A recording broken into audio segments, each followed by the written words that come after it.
DoctorsCast. Saúde, medicina e informação.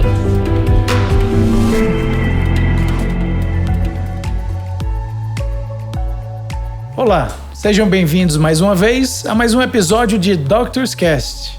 Hoje nós vamos falar um pouquinho mais sobre nefrectomia parcial robótica.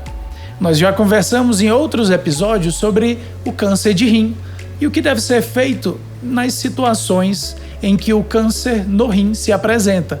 Hoje nós vamos mais profundamente nesse assunto, conversar um pouco sobre o que esperar e o que fazer antes da cirurgia, o que esperar da cirurgia durante e depois, e diferenciar entre o que é uma cirurgia puramente laparoscópica e uma cirurgia robótica.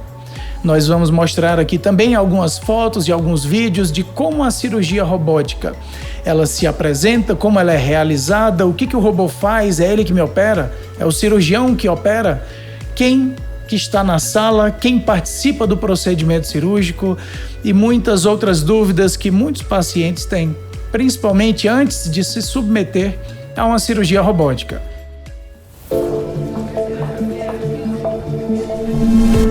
Urologia. Muitos pacientes me perguntam o que acontece e o que deve ser feito antes da cirurgia de nefrectomia parcial robótica. Doutor, como eu devo me comportar? O que eu devo fazer? Que remédios eu devo tomar ou deixar de tomar? Bom, primeiro de tudo, é importante que você tenha uma conversa sempre muito franca com o seu cirurgião antes da cirurgia, para que ele saiba exatamente tudo aquilo que você faz uso de medicações, de vitaminas, principalmente medicações que podem gerar, como se diz popularmente, um afinamento do sangue. As vitaminas que você toma também são medicações que podem alterar alguns fatores de coagulação do sangue. Medicações como anti-inflamatórios podem lhe prejudicar num pós-operatório imediato, ou seja, nas primeiras horas e dias depois da cirurgia, e é importante que o seu médico saiba exatamente tudo aquilo que você toma, com que frequência e a última vez que você tomou cada uma dessas medicações. Muito provavelmente o anestesiologista, que é o médico especialista em anestesia que trabalha com o seu cirurgião, também vai lhe perguntar e deve saber de todos esses detalhes. As principais medicações que afinam o sangue, que são anticoagulantes, muito comuns em pacientes que já tiveram um infarto ou AVC, ou que têm risco para tal, elas devem ser suspensas em média de 5 a 7 dias antes da cirurgia. As medicações como hipoglicemiantes para tratamento de diabetes devem ser discutidas com seu anestesiologista, porque algumas provavelmente vão ser suspensas antes do procedimento, principalmente no dia anterior à cirurgia. É importante também parar de fumar antes da cirurgia. O cigarro ele é um dos principais fatores de lesão do endotélio, que é uma pelezinha que tem dentro do vaso sanguíneo e pode dificultar a circulação, que vai ser responsável por uma boa cicatrização no seu pós-operatório. A alimentação deve ser suspensa em média 8 horas antes da cirurgia. Normalmente, cirurgias que ocorrem de manhã cedo, o paciente é orientado a parar qualquer alimentação na noite anterior, principalmente a partir das 11 horas, meia-noite. Mas isso também deve ser discutido com o seu cirurgião e anestesiologista. O que ocorre durante a cirurgia? O que esperar?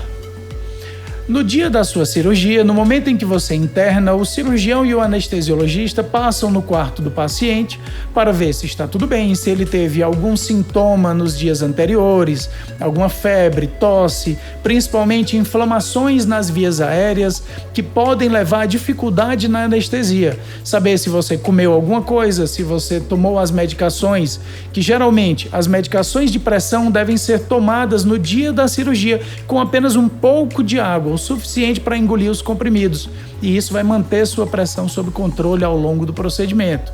Ele vai lhe dar alguns papéis que são os termos de consentimento, são os termos que você assina para dizer que eu permito que ele me opere, que a peça da cirurgia que foi retirada seja enviada ao patologista que vai analisar, que o cirurgião me opere por cirurgia robótica ou laparoscópica e que eu entendi qual é a cirurgia que eu vou me submeter.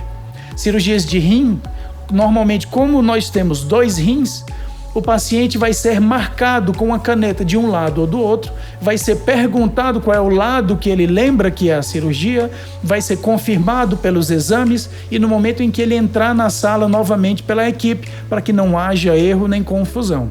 Logo antes da cirurgia, o paciente é encaminhado então na sua maca até a sala de cirurgia. Lá ele vai ser monitorizado. Vão pegar um acesso venoso, pegar uma veia do paciente, ele vai ser monitorizado com monitores cardíacos e monitores de função cerebral para saber se o paciente está realmente dormindo, está realmente anestesiado e sedado, para que não ocorra o risco de ele acordar durante a cirurgia. E isso é muito importante que seja sempre repetido em toda a cirurgia. E é como nossa equipe sempre procede. O paciente, então, receberá oxigênio para que o sangue fique bem oxigenado e, nos casos de cirurgia robótica, todas são realizadas com anestesia geral, que pode ser ou não associadas a uma anestesia raquidiana, que é aquela com agulhinha nas costas, que é completamente indolor pela anestesia que é aplicada. O paciente, então, vai dormir, vai ser entubado, monitorizado e acompanhado por um anestesista ou um anestesiologista, que são nomes semelhantes, durante todo o procedimento. E em nenhum momento ele é deixado sozinho na sala sem monitorização e acompanhamento. Isso você pode ficar seguro. No momento da cirurgia, então, depois de bem anestesiado, o paciente vai ser colocado na posição, geralmente é um decúbito lateral, como vamos mostrar mais à frente, e aí o cirurgião ele tem acesso à parte interna da barriga através de uma pequena agulha que vai jogar gás, e o gás é o CO2 dentro da barriga para que ela insufle e a gente cria então o espaço no qual nós vamos trabalhar. O rim então é localizado, dissecado, solto, para que a gente tenha qualquer e total acesso à doença, ao tumor e aos vasos que vão levar o sangue e trazer de volta do rim. Esses vasos são então clampeados, é um pequeno clamp, uma presilha que vai parar o sangramento durante alguns poucos minutos para que a cirurgia consiga acontecer sem nenhum sangramento ou risco para o paciente. O tumor é retirado e depois o rim é reconstruído com suturas de materiais absorvíveis pelo corpo com o tempo. A cirurgia terminada, o paciente é então acordado do procedimento e encaminhado para uma sala de observação, onde ele está dentro do centro cirúrgico ainda, com fácil acesso à sala e aos médicos que operaram, até o momento em que ele está bem acordado, disposto, sem dor e pronto para voltar ao quarto e aos seus acompanhantes.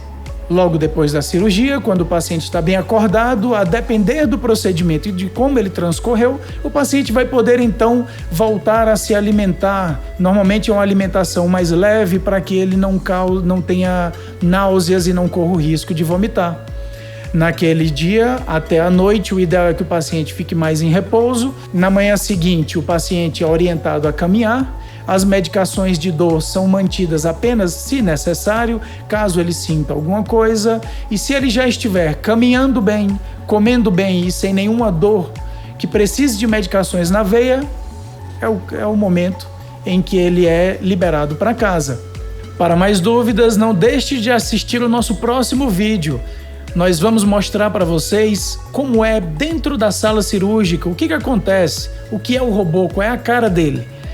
Como ele é acoplado ao paciente, onde o cirurgião fica, o que ele mexe aqui que replica no robô, como são as pinças, o que vai acontecer com você durante todo o procedimento de uma nefrectomia parcial robótica. E para outras dúvidas, não deixe de agendar uma consulta com o seu urologista. Esse foi o Doctor's Cast, foi um prazer vê-los aqui mais uma vez e até uma próxima oportunidade. Até mais! Doctor's Cast, o primeiro portal sobre saúde e medicina em videocast.